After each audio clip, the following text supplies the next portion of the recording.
I can bet on this that you must have heard of this particular clause in various agreements.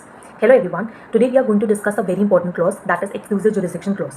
आपने बहुत से agreement में ये देखा होगा कि लिखा रहता है कि अगर इस एग्रीमेंट से कोई भी डिस्प्यूट अराइज होगा ना तो वो subject to the jurisdiction of this and this court होगा। तो मेरा क्वेश्चन ये है कि क्या पार्टीज खुद से डिसाइड कर सकती है कि अगर हमारे बीच में कोई डिस्प्यूट अराइज होता है तो वो कौन से कोर्ट के जुरिसडिक्शन में लाई करेगा। तो सेक्शन 20 ऑफ द सीपीसी बोलता है अगर प्लेंटिफ को कोई भी सूट इंस्टीट्यूट करना है अगेंस्ट द डिफेंडेंट तो वो कहाँ कर सकते हैं। अब मान लीजिए इस केस में डिफेंडेंट जो है वो एक कॉर्पोरेशन है तो कौन कौन सी जगह पे सूट लाई कर सकते हैं। फर्स्ट इज जहाँ पे principal office of the corporation is located. Second is जहाँ पे cause of action in whole और इन पार्ट अराइजेस। इसका मतलब क्या है, फॉर एग्जाम्पल हम एक दो पार्टीज़ है, हमने एक कॉन्ट्रैक्ट में एंटर हुए इन वाराणसी और जो अपना जो डिफेंडेंट है यानी कि जो कॉर्पोरेशन है उसका प्रिंसिपल ऑफिस मुंबई में लोकेटेड है। अब दोनों प्लेसेस के पास जुरिसडिक्शन होगी। क्यों? क्योंकि मुंबई के पास इसलिए क्योंकि principal office of the corporation is located there, और वाराणसी के पास क्यों? क्योंकि it is related to the cause of action. अब इन दोनों प्लेसेस के पास जुरिसडिक्शन है, बट हम दोनों पार्टीज ने डिसाइड किया कि हम एक एक्सक्लूसिव जुरिसडिक्शन बनाते हैं कि अगर हमारे बीच में कोई भी डिस्प्यूट अराइज होते हैं, कोई भी डिस्क्रिपेंसी अराइज होती है तो it will be subject to the jurisdiction of the courts located in Mumbai and not Varanasi.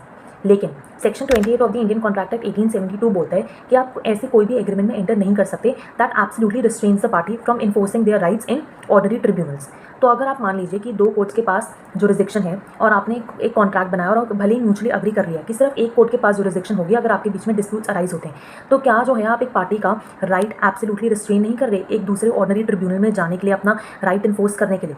तो इसमें सुप्रीम कोर्ट ने वेरियस केस लॉज में कहा, जैसे कि Hakam Singh versus Gammon India limited, या फिर एक और केस है मूसा जे ल्यूकमैन वर्सेस दुर्गा दास, जिसमें कोर्ट ने ये बोला गया कि किसी भी पार्टी का जो राइट है to enforce their legal rights वो रिस्ट्रेन बिल्कुल भी नहीं हो रहा, बल्कि पार्टी को ऑप्शन दिया जा रहा है कि आपके पास ये ट्रिब्यूनल्स है जो कि कंपीटेंट है आपका सूट ट्राई करने के लिए, आप उसमें से चूज़ कर सकते हैं। एंड देन जो पार्टीज़ है वो अपनी खुद की कन्वीनियंस के लिए म्यूचुअल एग्रीमेंट से एक कॉन्ट्रैक्ट में आती है और वो एक्सक्लूसिव जुरिसडिक्शन चूज़ कर लेती है। तो इसमें हम ये बिल्कुल भी नहीं कह सकते कि किसी भी पार्टी का जो राइट है वो एब्सोल्युटली रिस्ट्रेन हो रहा है to from enforcing their legal rights. लेकिन आपको एक बात ज़रूर याद रखनी है कि आप अगर डिसाइड करते हैं कि कौन से कोर्ट की जुरिसडिक्शन होगी तो आप ऐसी किसी कोर्ट को नहीं ले सकते। जैसे कि यहाँ पे मुंबई एंड वाराणसी कोर्ट्स की जुरिसडिक्शन एक्चुअली थी, तभी आपने डिसाइड करा कि हमें दोनों में से कौन से कोर्ट्स की एक्सक्लूसिव जुरिसडिक्शन चाहिए। लेकिन मान लीजिए कि आपने खुद से सिलेक्ट कर लिया कि दिल्ली कोर्ट की जुरिसडिक्शन होनी चाहिए। भाई दिल्ली कोर्ट में ना कि कॉर्पोरेशन का कोई प्रिंसिपल ऑफिस लोकेटेड है, ना कॉज ऑफ एक्शन राइज होने के कोई चांसेस है, तो आप ऐसे ही नहीं लिख सकते कॉन्ट्रैक्ट में कि नहीं इस पर्टिकुलर दिल्ली कोर्ट की जुरिसडिक्शन होगी।